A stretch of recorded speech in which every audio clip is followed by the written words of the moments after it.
No vídeo de hoje, do canal Ativa Biografia, continuaremos a falar do líder pacifista indiano, principal personalidade da independência da Índia, Mahatma Gandhi. Em 1920, Gandhi iniciou uma campanha de alcance nacional. O revolucionário pacifista realizou viagens pelo território hindu com o intuito de conscientizar o povo indiano a não colaborar com o governo britânico. Assumindo a liderança do Congresso Nacional Indiano em 1921, Gandhi liderou campanhas nacionais para várias causas sociais e para alcançar o Swaraj, ou o autogoverno.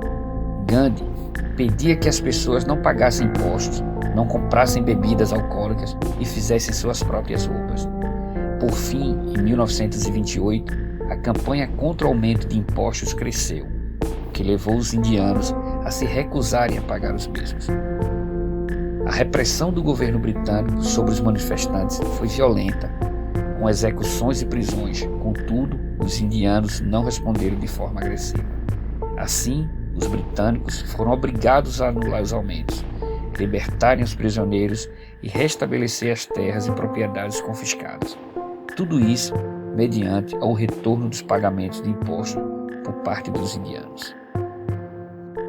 A atuação de Gandhi na luta contra a Inglaterra ocorreu a partir de ações de desobediência civil, instigando o povo a se recusar a colaborar com as autoridades britânicas de forma a enfraquecer o domínio sobre a Índia. A atuação de Gandhi como liderança do ativismo indiano naturalmente rendeu-lhe a prisão por diversas vezes. As principais ações tomadas por Gandhi foram incentivar o povo a produzir sua própria roupa e não a comprá-la dos britânicos, como era comum na época. Para dar o exemplo, Gandhi carregava consigo um tear manual, que ele utilizava para produzir suas próprias roupas. O tear manual foi utilizado por Gandhi, tornou-se um símbolo nacional na Índia e atualmente é estampado na bandeira do país. O primeiro uso de desobediência civil em massa ocorreu em setembro de 1906. O governo de Transvaal quis registrar a população hindu inteira. Os hindus formaram uma massa que se encontrou no Teatro Imperial de Joanesburgo e eles estavam furiosos com a ordem humilhante e alguns ameaçavam exercer uma resposta violenta à ordem injusta. Porém, eles decidiram em grupo se recusar a obedecer às providências de inscrição. Havia unanimidade e apenas alguns poucos se registraram. Gandhi decidiu chamar a esta técnica de se recusar a se submeter à injustiça, de Satyagraha. Quer dizer literalmente, força da verdade. Uma semana depois de desobediência, as mulheres asiáticas foram dispensadas do registro, quando o governo de Transvaal finalmente pôs em prática o ato de inscrição asiática.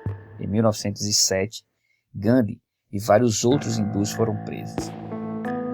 A pena dele foi de 2 meses sem trabalho duro, dedicando-se durante esse período à leitura. Um dos livros que Gandhi leu na prisão foi a obra-prima de Goethe, Fausto. Durante a vida, Gandhi passaria um total de mais de 6 anos como prisioneiro. Enquanto lia na prisão, Gandhi travou contato por carta com Leon Tolstói, um dos seus ídolos. O escritor russo, com suas ideias libertárias, influenciou o indiano. Ele também indicou a este a leitura de Henry David Thoreau. Gandhi descobriu então a desobediência civil. Também teve papel importante sobre o pensamento de Gandhi a obra do pensador anarquista Piotr Kropotkin. O movimento de protestos em prol da conquista dos direitos para os indianos na África do Sul continuou crescendo. Em certo ponto foram presos 2.500 indianos dos 13.000 existentes na província. Durante a desobediência civil, Gandhi desenvolveu o uso de ahimsa, que significa sem dor, e que normalmente é traduzido como não violência. Gandhi seguiu o preceito de odiar o pecado e não o pecador. Desde que nós vivemos espiritualmente, Ferir ou atacar outra pessoa é atacar a si mesmo. Embora nós possamos atacar um sistema injusto, nós sempre temos que amar as pessoas envolvidas. Assim, a ahimsa é a base da procura pela verdade. Por conseguinte, em 1930, Mahatma Gandhi informou ao vice-rei que a desobediência civil em massa iniciaria no dia 11 de março. Minha ambição é nada menos que converter as pessoas britânicas à não violência e assim lhes fazer ver o mal que fizeram para a Índia. Eu não busco prejudicar as pessoas. Gandhi decidiu desobedecer às leis do sal, que proibiam os hindus de fazer seu próprio sal. Começando com 78 participantes, Gandhi iniciou uma marcha de 124 milhas para o mar. Milhares tinham se juntado no começo e vários milhares uniram-se durante a marcha. Primeiro Gandhi e então outros. Juntaram um pouco de água salgada à beira-mar em panelas, deixando-as ao sol para secar. Em Bombaim, o Partido do Congresso Nacional Indiano colocou panelas no telhado.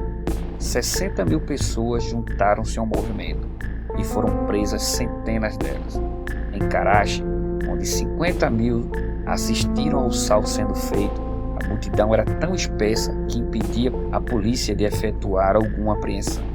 As prisões estavam lotadas, com pelo menos 60 mil. Gandhi foi preso, mas um amigo dele, Sarojini Naidu, conduziu 2.500 voluntários e os advertiu a não resistir às interferências da polícia. Gandhi foi chamado a uma reunião com o vice-rei Irving em 1931 e eles firmaram um acordo em março. A desobediência civil foi cancelada. Foram libertados prisioneiros, a fabricação de sal foi permitida nas costas e os líderes do Partido do Congresso Nacional Indiano assistiriam à próxima conferência da Mesa Redonda em Londres. Para participar desta conferência, Gandhi viajou novamente a Londres, onde conheceu Charlie Chaplin, George Bernard Shaw e Maria Montessori, entre outros. Enquanto preso, em 1932, Gandhi entrou em um jejum em nome dos Harijans, porque a eles tinha sido determinado que formasse um eleitorado separado. Poderia ser um jejum até a morte, a menos que ele pudesse despertar a consciência hindu. O assunto foi resolvido e até mesmo templos hindus destinados aos intocáveis foram abertos pela primeira vez. No próximo ano, Gandhi fez um jejum de 21 dias para a purificação, e os funcionários britânicos, amedrontados de que ele pudesse morrer, colocaram-no na prisão. Gandhi anunciou que não se ocuparia da desobediência civil até que sua oração fosse completada. Mesmo com a Segunda Guerra Mundial se aproximando, Gandhi confirmou seus princípios pacifistas. Ele mostrou como a Abissínia, Etiópia, poderia ter usado a não violência contra Mussolini, e ele a recomendou para os tchecos e para os chineses. Se é valente, como é morrer, a um homem que luta contra preconceitos, é ainda valente se recusar a briga e ainda recusar se render ao usurpador. Já em 1938, ele exortou os judeus a defender os seus direitos e, se necessário, morrer como mártires. Uma caçada humana degradante pode ser transformada em uma postura tranquila e determinada, oferecendo-se aos homens e mulheres desarmados, a força dada a eles por Jeová. Mahatma recomendou o uso de métodos não violentos aos britânicos para combater Hitler, já que não podia dar seu apoio a qualquer tipo de guerra ou matança. O Partido do Congresso Nacional Indiano prometeu a Gandhi que ele ficaria fora da prisão, mas outros 23 dos 223 indianos foram presos, inclusive Vinoba Bhave Jawaharlal. Gandhi continuou exercendo uma revolução não violenta para a Índia. Em 1942, ele e outros líderes foram presos. Ele decidiu jejuar novamente, sendo que apenas ele sobreviveu. Quando a guerra terminou, ele afirmou sobre a necessidade de uma paz real baseada na liberdade e igualdade de todas as raças e nações. Nos últimos anos de vida, ele havia dito: violência é criada por desigualdade, a não violência pela igualdade. A independência da Índia era agora iminente, mas Jinnah, o líder muçulmano, estava exigindo a criação de um estado separado, o Paquistão. Gandhi pregou em favor da unidade e tolerância, até mesmo lendo nas reuniões o Alcorão. Os hindus o atacaram porque pensaram que ele era a favor dos muçulmanos. Os muçulmanos exigiram dele a criação do Paquistão. Gandhi foi para Calcutá para acalmar a discussão e a violência entre hindus e muçulmanos. Mais uma vez ele jejuou, até que os líderes da comunidade assinaram um acordo para manter a paz. Antes de que eles assinassem, ele os advertiu de que, se eles se rebelassem, ele jejuaria até a morte.